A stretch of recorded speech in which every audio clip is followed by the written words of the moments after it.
O tubo de raios catódicos. O tubo de raios catódicos foi inventado em meados do século XIX. Mais tarde, se transformaria naturalmente no moderno tubo de televisão.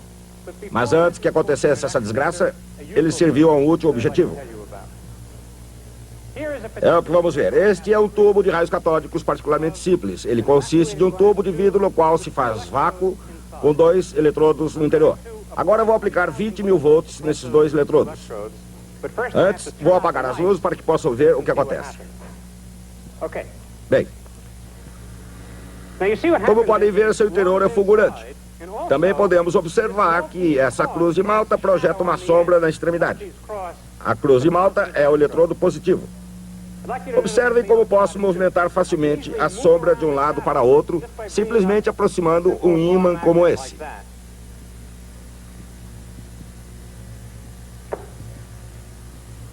Certo? Vamos começar do começo. Acreditava-se que essa fulguração fosse um feixe de partículas carregadas porque ela podia ser facilmente desviada com um ímã comum.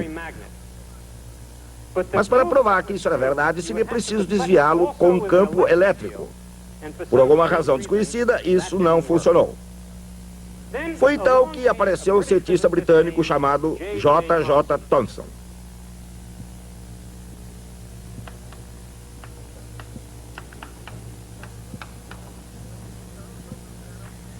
Thomson era um brilhante físico experimental, mas por mais estranho que pareça, era muito desajeitado.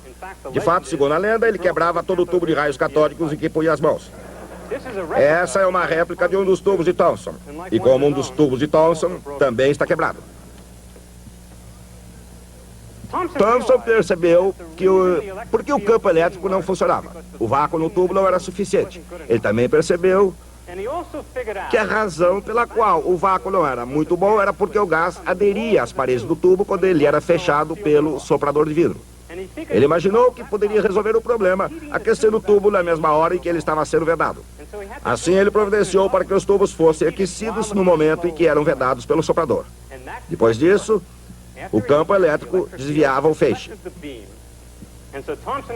Assim, Thomson demonstrou que o feixe era constituído de partículas eletricamente carregadas e pôde mostrar que as partículas carregadas do mesmo tipo provinham de toda espécie de matéria.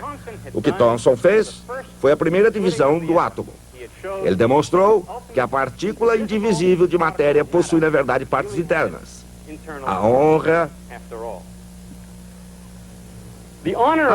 de ter batizado a nova partícula deveria ter cabido ao seu descobridor, J.J. Thomson. Ele queria dar-lhe o nome de corpúsculo, mas o nome não pegou, pois já havia um outro nome. Elétron.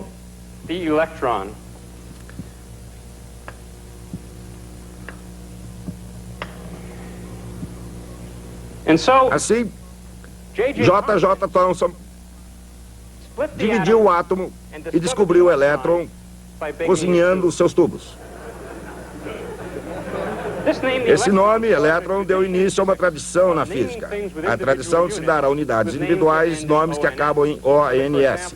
Assim, por exemplo, a unidade individual da luz é um fóton. A unidade do som é chamada fônon. A unidade de matéria é um próton. Temos ainda os nêutrons e assim por diante. De fato, os sociólogos descobriram recentemente que até mesmo as populações humanas possuem unidades individuais, chamadas persons.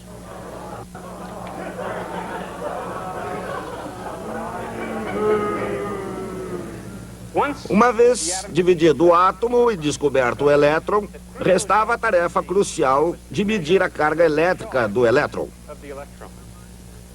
Esse trabalho foi feito em uma das experiências clássicas da física, pelo grande experimentalista americano Robert Andrews Millikan. Um pequeno recipiente de óleo. Uma panela de ferro resistente. Energia suficiente. Uma pitada de disciplina. Um pouco de criatividade. E talvez um toque de genialidade.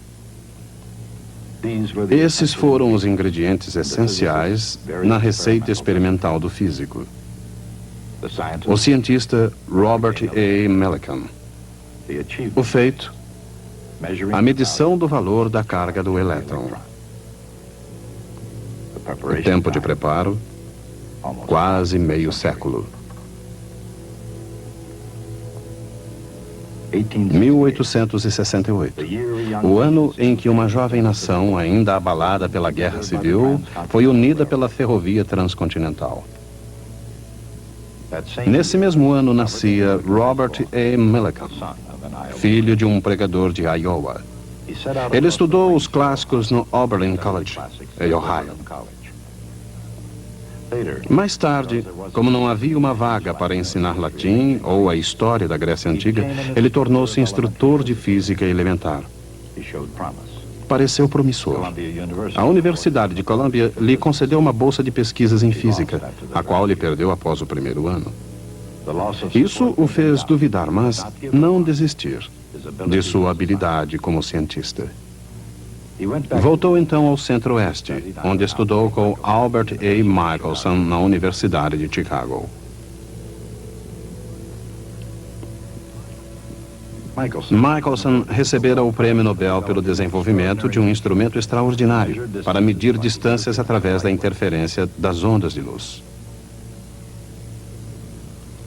Millikan desejava mais do que passar um verão em Chicago. Ele queria iniciar ali sua carreira na física. Para se preparar ainda melhor, ele visitou inúmeras universidades e laboratórios famosos no Velho Mundo.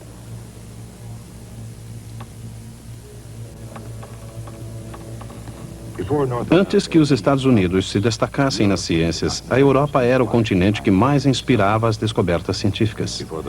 Antes da Primeira Guerra Mundial, a inspiração de Millikan era moldada não apenas pelas sombras de Newton e Galileu, Kepler e Copérnico, mas pelo fato que ele poderia caminhar entre os gigantes vivos e em sua própria época.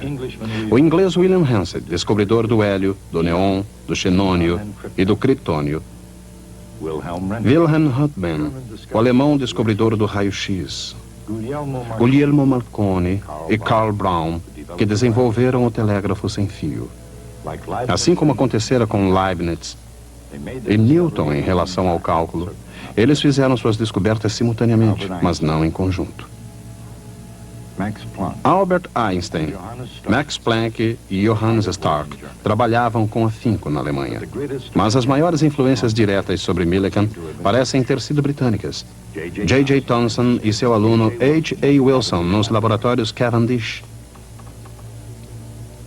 O elétron, o raio-x, a radiação, descobertas como essas fizeram da física uma fronteira excitante. E Millikan estava ansioso para cruzá-la. Mas Millikan era cuidadoso no seu trabalho. Mais de 10 anos ainda se passariam antes que ele começasse a deixar sua marca no mundo da física. Ele já estava com 40 anos e apenas havia acabado de se tornar professor associado da Universidade de Chicago. Mais ou menos na mesma época, Marie Curie recebia o Prêmio Nobel de Química. Ela já recebera o de Física.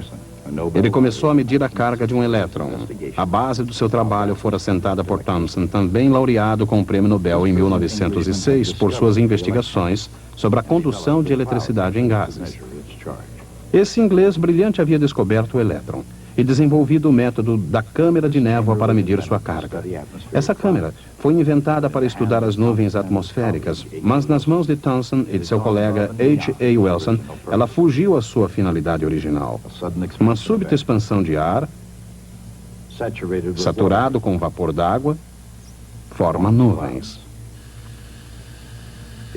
Quando existem partículas de poeira, nas quais possa se condensar, esse vapor supersaturado também se condensa nos íons, partículas eletricamente carregadas, criadas por um tubo de raio-x. Cada gota d'água teria a carga elétrica de um único elétron. Com essa visão, Thomson e Wilson decidiram determinar a carga média de uma gota média. O método da câmara de nuvens era muito difícil. As experiências que envolviam a medição da velocidade de queda da nuvem no campo elétrico estavam sujeitas a inúmeras incertezas. Mesmo assim, finalmente conseguiram obter uma estimativa da carga do elétron. Somente uma estimativa. Mas ela estava correta em sua ordem de magnitude. Para um homem como Robert A. Millikan, era uma porta aberta para o seu talento específico, a medição precisa de quantidades físicas fundamentais. Millikan repetiu suas experiências na Universidade de Chicago. Para ionizar a nuvem gasosa na câmara, ele usou primeiro raio-x e depois pequenas quantidades de rádio. Depois tentou um campo elétrico mais poderoso na câmara.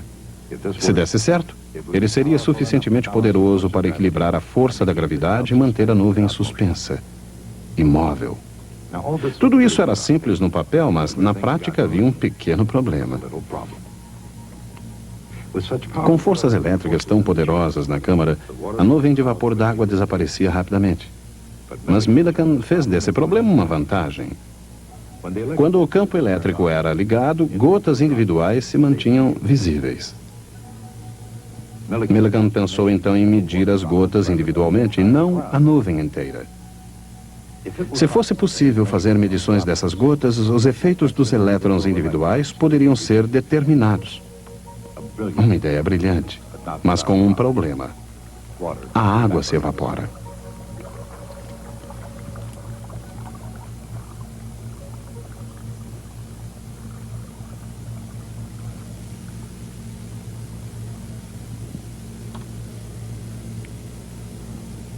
Em vez da água, pensou Millikan, por que não usar gotas de óleo?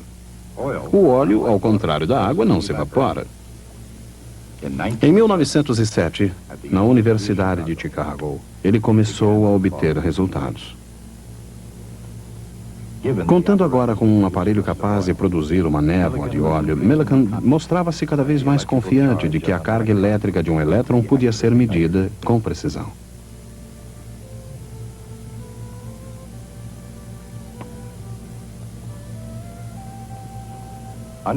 Sob sua orientação, Harvey Fletcher, um estudante da Brigham Young University, sugeriu um vaporizador. O primeiro aparelho de Fletcher para a experiência das gotas de óleo, assim como a ideia original de Millikan, era simples, eficaz e brilhante. Foi uma associação que começou a dar resultado.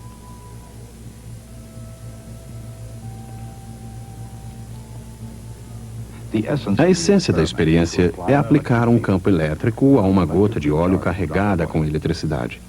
E, em seguida, analisar o resultado, utilizando a poderosa equação de Newton. F igual ma. A massa da gota, vezes a aceleração, é igual à soma de todas as forças que agem sobre ela. Mas que forças agem sobre uma gota de óleo em movimento de queda? A força da gravidade, é claro, e o efeito da viscosidade. Uma gota de óleo, mesmo que isso ocorra apenas num milionésimo de segundo, tem a aceleração de um corpo em queda livre. Após esse primeiro milionésimo de segundo, a gota atinge sua velocidade final. Como qualquer esfera caindo através de um fluido viscoso, ela cai com velocidade constante. A força viscosa sobre uma esfera em movimento foi calculada pelo físico inglês George Stokes e é igual a 6π vezes o raio da esfera, vezes a viscosidade do ar, vezes a velocidade da esfera. Rapidamente, a velocidade aumenta, até que a força viscosa seja suficiente para equilibrar a gravidade. Assim, ao invés de acelerar, a esfera cai em velocidade constante. Millikan precisou medir essa velocidade para descobrir o tamanho de cada gota. Mesmo com um potente telescópio, uma gota é muito pequena para ser vista. O que Millikan viu assemelhava-se a uma estrela no céu noturno, um ponto de luz que não podia ser visto com sua forma esférica. Mas observando sua estrela se deslocar lentamente desde uma referência do seu telescópio para outra e usando a densidade conhecida do óleo, ele pôde medir o seu tamanho com precisão.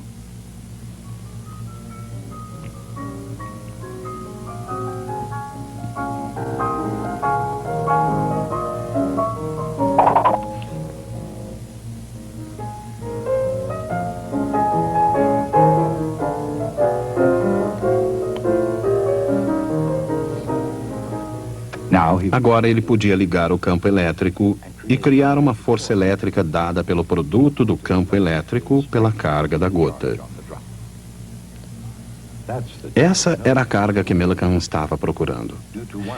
Seja ela devida a um único elétron ou a um pequeno número deles, ela seria um múltiplo inteiro da unidade fundamental de carga elétrica. Com a força elétrica, ele podia impulsionar a gota para cima até que ela atingisse novamente uma velocidade constante. Juntamente com a velocidade medida, com o campo desligado, a nova velocidade lhe proporcionou tudo o que necessitava para encontrar a carga.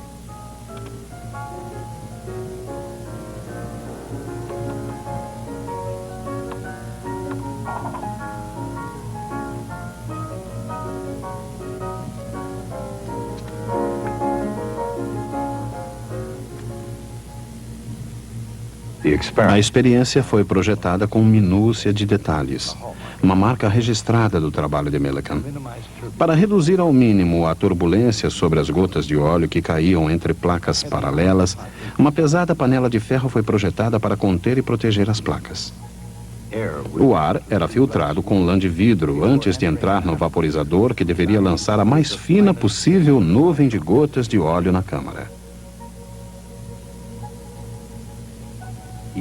Mesmo a luz que iluminava as gotículas foi pesquisada. Uma solução de sulfato de cobre e um tubo de água de 1 metro de comprimento deveriam remover o excesso de calor produzido pela luz. Quando chegou a hora, Millikan tomou todas as providências para que nada atrapalhasse a experiência. Cronômetro na mão, durante horas ele observou através de seu telescópio o que acontecia dentro da câmara. Bem no coração da câmara, ele veria uma única gota de óleo carregada de eletricidade brilhando como uma estrela. Sob a influência da gravidade e da viscosidade, a gota deveria cair.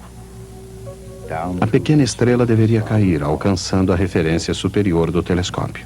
Aí, e somente aí, Millikan ligaria o cronômetro. A estrela continuaria a cair até alcançar a referência inferior. Millikan registraria o tempo de queda de cada gota. Em seguida, ligaria o campo elétrico, transformando a gota de óleo numa estrela em ascensão. Na referência inferior, ele começaria a observação da subida da gota até que ela cruzasse a linha de referência superior. Muitas e muitas vezes, ele observaria a subida e descida da gotícula. Muitas vezes observando uma única gota durante horas a fio. Centenas de medidas foram obtidas, registradas e analisadas para produzir a medição mais precisa jamais obtida da unidade fundamental de carga elétrica. Os valores finais publicados, 4,77 vezes 10 elevado à potência menos 10 em unidades eletrostáticas, apresentaram uma diferença de apenas 2% dos resultados obtidos antes da utilização de óleo na experiência.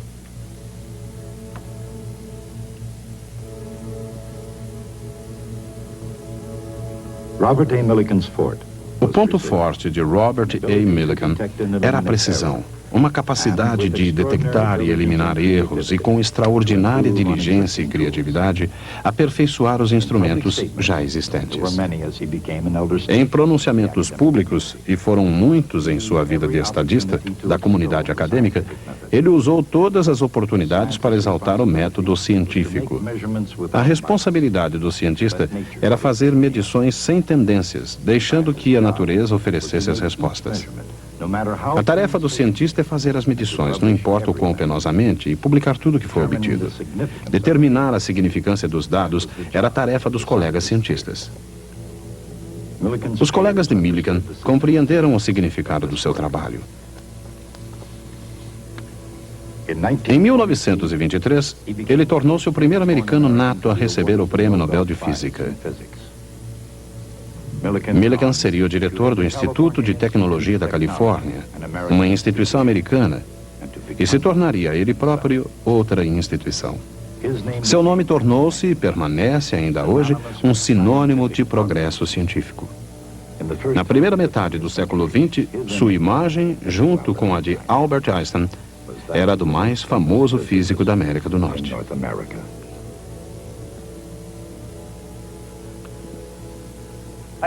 Gostaria que vocês vissem como foi essa experiência. Quero que observe uma coisa. Essa lata. A mesma lata está na extremidade da bancada.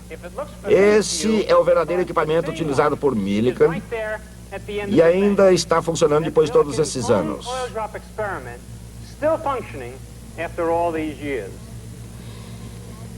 Agora tenho algo verdadeiramente extraordinário que gostaria que vissem. Millikan reuniu os resultados obtidos em suas experiências para posterior publicação numa revista científica de alcance internacional. Mas antes disso, ele precisava de um lugar para anotar os resultados das experiências no momento em que elas aconteciam. As anotações foram feitas nesse caderno. Não havia intenção de se mostrar esse caderno a ninguém. Era apenas para uso de Millikan. Esta página tem a data de quarta-feira, 20 de dezembro de 1911. Aqui, Millikan anota a temperatura e a pressão do aposento. E aqui, sob a inicial G, de gravidade, uma série de números. Cada um deles representa o tempo que cada gota de óleo levou para cair entre as duas referências do seu telescópio. Numa coluna semelhante, sob a inicial F, o campo elétrico e, novamente, o tempo consumido na queda de cada gota de óleo. A partir desses tempos, ele calcula as velocidades V1, V2 e etc.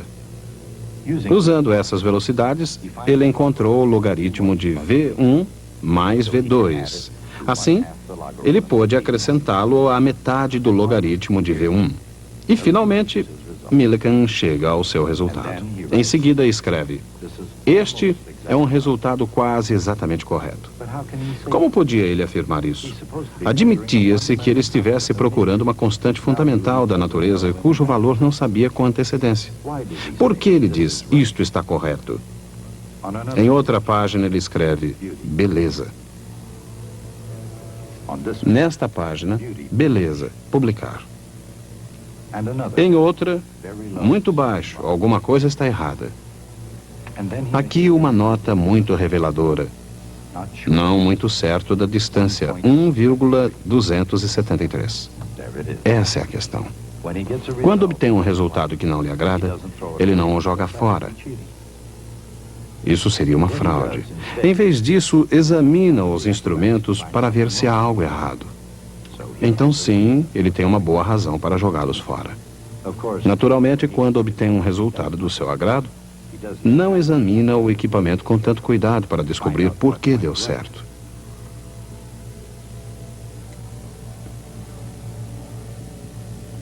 Naturalmente, isso cria uma predisposição de obter os resultados desejados. Aqui temos outra página. Melhor ainda. Beleza. Publicar. E assim, páginas e páginas.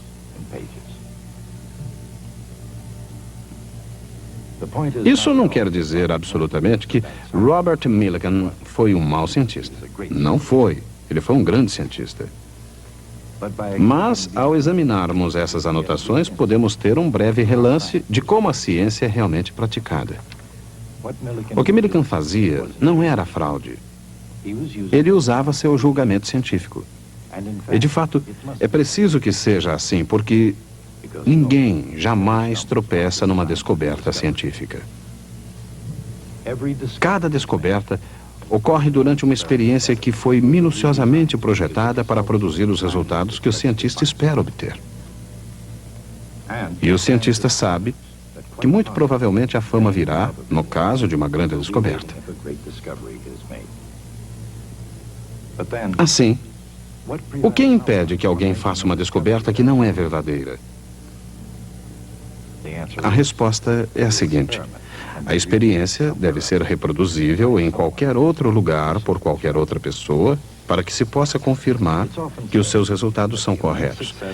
Costuma-se dizer que o imenso sucesso de um determinado empreendimento científico é o resultado de algo chamado método científico, e que uma parte vital desse método é a coleta sem preconceitos, desapaixonada e imparcial de dados científicos. Poderíamos destacar que se outros campos fossem capazes de imitar esse mágico método científico, eles seriam igualmente bem-sucedidos. Mas esse não é bem o caso. A paixão e o preconceito não estão nunca muito distantes do processo científico. A garantia contra isso não é a imparcialidade do artista, mas sim que todos os cientistas acreditam, do fundo de seu ser, que as experiências podem ser repetidas. Essa crença é o dogma fundamental da fé de todo cientista. E eu tenho fé de encontrá-los aqui na próxima vez.